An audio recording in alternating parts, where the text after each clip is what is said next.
Yeah, so that was just me improvising through this tune called Falling Grace, written by the great bass player Steve Swallow in the 70s. And he was part of the ECM group of jazz musicians that were creating a new sound and approach to playing jazz. And, right along with Gary Burton, Pat Metheny, Mick Goodrick, John Abercrombie, Jack DeJohnette, all these great jazz musicians that were signed to this label called ECM, which is a German label. And everyone on the label were great musicians, and they were all creating, like I said, it sort of had this, what people considered an ECM sound. And so Steve Swallow's right into that category, or that group of musicians, and his tune Falling Grace is, if I had to pick my favorite jazz tune, this would be it. And I've continued to play it actually ever since I went to music school. And it was actually a tune I used to audition. And I thought I would just talk a little bit about the subject of playing jazz for anyone that might be interested. At this point, for me, I really just kind of play, I suppose, jazz for fun and play whatever I feel like. Whereas before, I was sort of pressured into playing tunes that people considered to be important to know. Even if I didn't really necessarily like the tunes, I would learn them because there was this pressure in the jazz scene, really kind of, I guess, any jazz scene, or most, I should say. Maybe not so much the modern stuff. But where, you had to know hundreds of standards to be considered a legitimate jazz musician. And if someone called a tune on a gig that you didn't know, then that would force you to learn the tune and try to get it together. So, haven't been playing jazz gigs as much as, or really at all. So that pressure is kind of gone, thankfully. And I just kind of play tunes that I like. And, that's how we should do it anyways. Just play the stuff that we like to play. So that's one of them. There's a few others I still play here and there. Mostly, like, lately it's been that and blues and in various keys, or all 12 keys. I'll just pick a key each day and kind of go through it in my own way, which I'll make a video about that too. But it's kind of funny for me. I'm actually, thinking about making this video about my 25th anniversary of playing the guitar. And, I started off listening. Initially, the first thing I got into personally was, when I was really young, hip-hop and rap.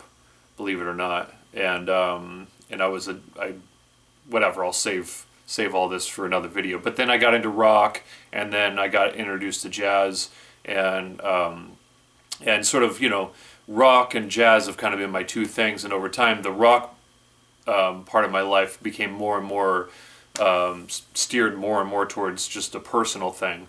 And then the jazz thing I've just kind of kept going because it's fun and interesting. I get better as a musician, I feel like, from doing it.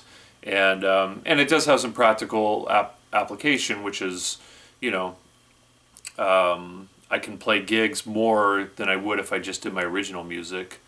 And when things start opening up again, hopefully, I'll start doing that again. Because jazz can work in restaurants, it can work in bars, it can work in wineries, private parties, so on and so forth.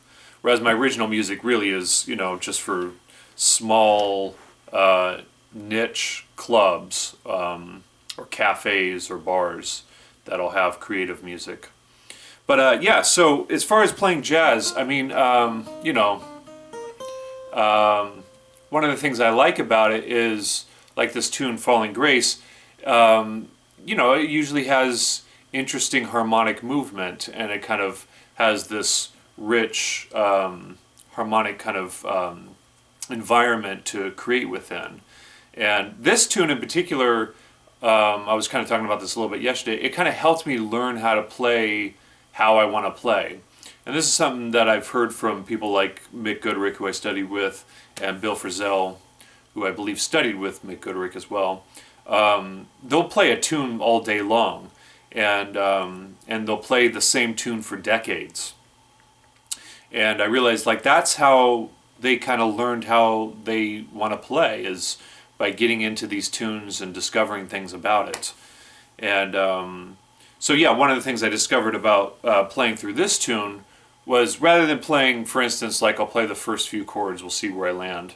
It's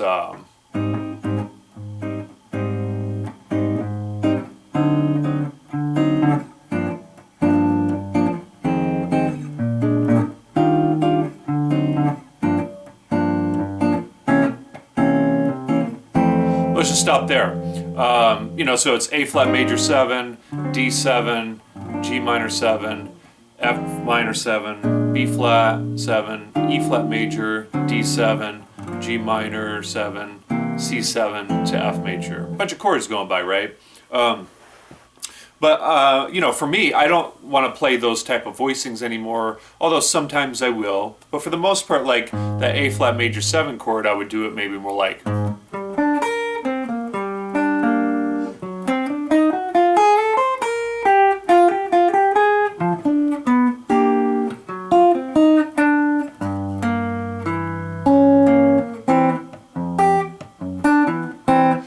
I should stop there. The series of chords I played just kind of in stock form, that's what I just did there, more kind of broken up and improvisational.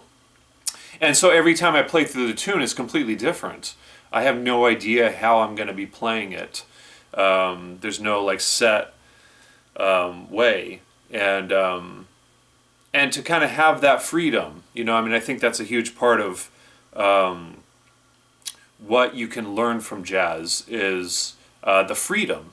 That's sort of the spirit of what created jazz, and is the freedom to express yourself in whatever way you feel like in the moment, within certain conditions.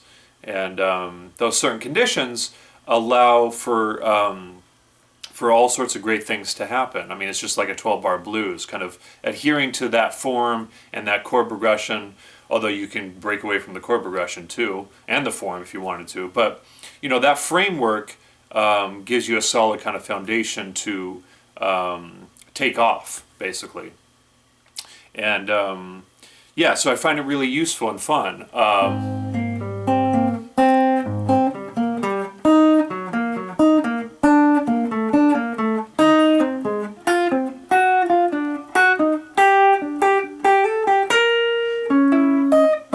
Like, I've never done it like that before. It wasn't great, but But every time I play through that series of chords, it's going to be completely different, just based on what I'm hearing in the moment and feeling in the moment and thinking and everything I've got as a human being and musician.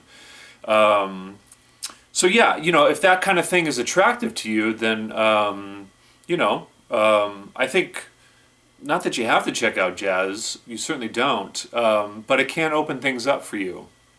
I know it did for me. I remember after I was kind of playing a lot of rock, and particularly kind of instrumental rock, writing my own tunes and being inspired by guys like Joe Satriani and Steve Vai and Eric Johnson, then I switched over to a jazz teacher, and he asked me to play an E minor 7 flat 5, and I looked at him like he was speaking Chinese.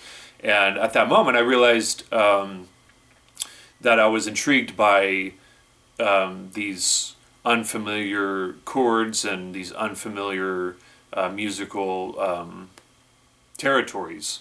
And I heard Joe Satriani studied with Lenny Tristano, the jazz pianist, and Steve Vai studied some jazz as well, and Eric Johnson. Like all my favorite guitar players after I got into the initial rock stuff like Pearl Jam and Soundgarden and stuff, when I got more into the virtuosic stuff, like the guys I mentioned, it seemed like jazz was part of their education, part of what helped develop, what helped them to develop themselves, because it just enriches your musicianship.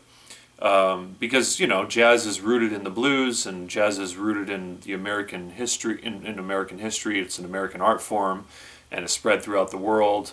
And now most of my favorite musicians do play jazz, but they also play their original music, and that's basically how I see myself.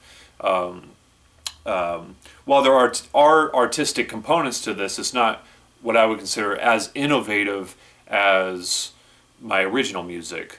And that's fine. This is just kind of part of what I do as a musician because, like I said before, it's fun. I find it interesting. It helps me develop as a musician.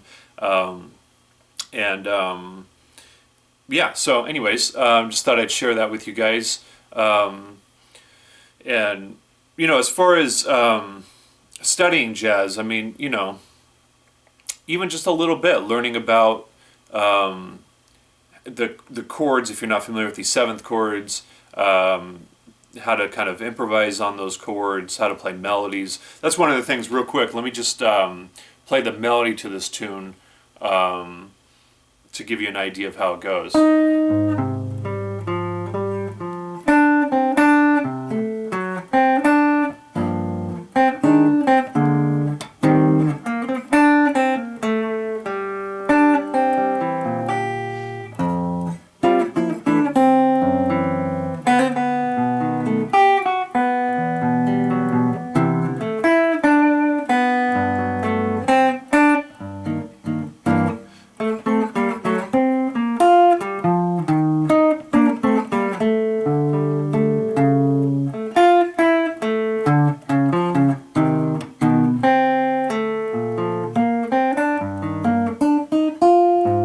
And then into the improvising.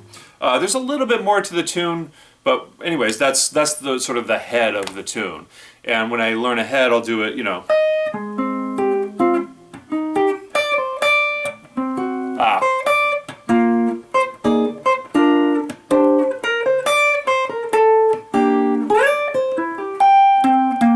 I'll do it, up an octave, down an octave, in that kind of middle range, learn it kind of everywhere in different ways.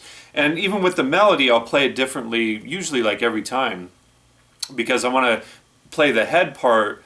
I was kind of talking about this yesterday as well. The head part, the compositional part, in the same kind of way that I want to improvise. So I might kind of, in that instance, kind of break it up a little bit.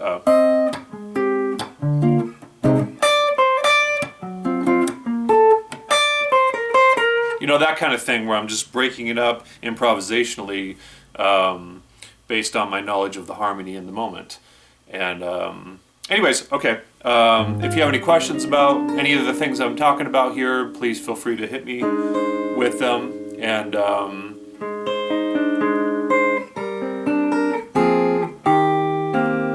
yeah, cool. All right, I'll leave it at that. Thanks, guys.